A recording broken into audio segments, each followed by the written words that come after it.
in the fall of 1936, Uh-huh. 27 miles out of Anchorage at a place called Eklutna. And another fellow and I were hitchhiking to town. Kind of stupid since the temperature was below 20. Uh-huh. However, we were 6 miles at least away from the camp. We saw this light and we said, oh boy, a truck's coming. Well, anyway, all of a sudden we realized this thing was up in the air and we couldn't figure out what it was. And before we knew it, it was right above us and it had kind of a blue-green light in it and it made a sound.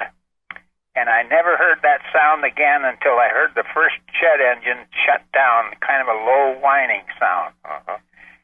And this fellow, his name was Peterson, him and I dove into a snowbank, and we watched it.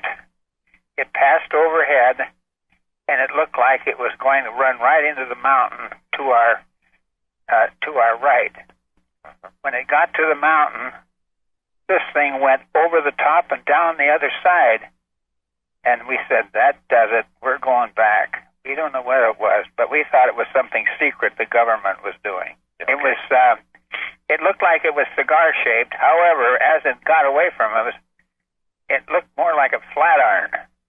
Uh-huh. You know, it was wider at the back than it was at the front. Okay. Could you... Well, I'm sure that we had that in our sights over 3 minutes.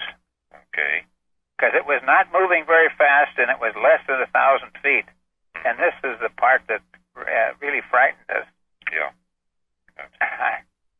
When I think about it, there may have been more than one light, but it was blue-green light, or maybe a couple of them, either on the sides or on the top. I was too rattled to really, Yeah. And my response was to Peterson was, God, dive into the snow. I think it's going to crash. Uh-huh. We were looking at the side of it. Uh-huh. And as it passed, as it got away, it looked wider at the back than it did at the front. Uh-huh. The sound that came from it was nothing like they had in those days. Mm-hmm. Those were all piston engines. Mm-hmm. And like I said, the sound reminded me of when the pilot shuts down a turbine. It has a kind of a whining, Warbling sound that Mm-hmm. finally peters out.